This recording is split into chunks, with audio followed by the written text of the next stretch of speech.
نماز فجر کی پابندی کرنے والوں کے لیے 10 خوشخبریاں۔ میں سمجھتا ہوں کہ کوئی بہت بڑا بد نصیب ہی ہوگا جو ان 90 بشارتوں کو پڑھنے یا سننے کے بعد بھی نماز فجر چھوڑ کر سوتا رہے گا۔ نمبر 1، پہلی خوشخبری، بروز قیامت اسے مکمل نور حاصل ہوگا۔ نبی کریم صلی اللہ علیہ وآلہ وسلم فرماتے ہیں، جس کا ترجمہ یہ ہے کہ تاریکیوں میں پیدل چل کر مسجد جانے والوں کو قیامت کے دن مکمل نور کی بشارت یعنی خوشخبری دے دو۔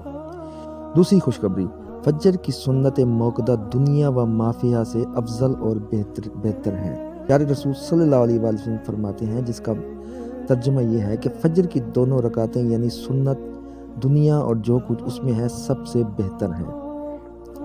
تیسری خوشخبری، مسجد کی طرف زیادہ قدم چل کر آنے سے زیادہ نیکیوں کا حصول۔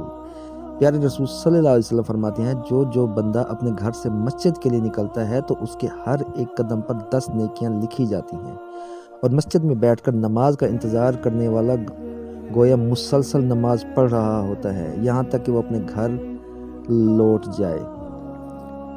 چوتھی خوشخبری، نماز فجر میں فرشتے حاضر ہوتے ہیں۔ ارشاد باری تعالیٰ ہے، جس کا مفہوم ہے، جس کا ترجمہ ہے وہ یہ ہے کہ نماز کو قائم کریں آفتاب کے ڈھلنے سے لے کر رات کی تاریکی تک، اور فجر کا قرآن پڑھنا بھی یقیناً فجر کے وقت کا قرآن پڑھنا حاضر کیا گیا ہے۔ پانچویں خوشخبری، جہنم سے نجات۔ پیارے رسول صلی اللہ علیہ وسلم فرماتے ہیں، جس کا ترجمہ یہ ہے کہ وہ شخص ہرگز جہنم میں نہیں جائے گا جو طلوع آفتاب سے پہلے اور غروب آفتاب سے پہلے نماز پڑھے، یعنی فجر اور عصر کی نماز۔ چھٹی خوشخبری، اللہ تعالیٰ کا دیدار۔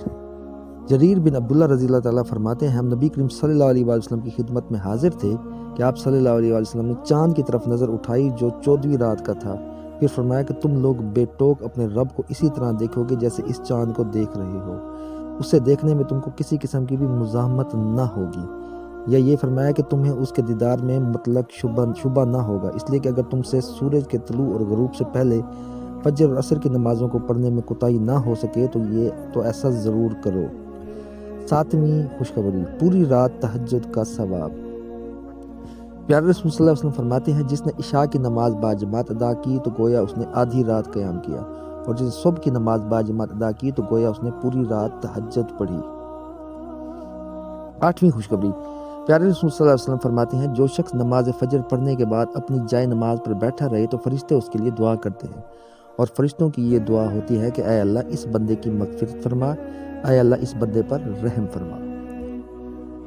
نویں بشارت، مکمل حج اور عمرے کا ثواب۔ پیارے رسول صلی اللہ علیہ وسلم فرماتے ہیں، جس کا ترجمہ یہ ہے کہ جو شخص فجر کی نماز باجماعت ادا کرنے کے بعد طلوع آفتاب تک بیٹھ کر اللہ کا ذکر و اذکار کرتا رہے، پھر 2 رکعت نماز ادا کرے تو اسے پورا حج اور عمرے کا ثواب حاصل ہوگا۔ 10ویں بشارت، نماز فجر آفات و مصائب سے حفاظت کی ضامن ہے۔ پیارے رسول صلی اللہ علیہ وسلم فرماتے ہیں، جس کا ترجمہ یہ ہے کہ جو صبح کی نماز ادا کر لے تو اللہ کے حفظ و ایمان میں آ جاتا ہے۔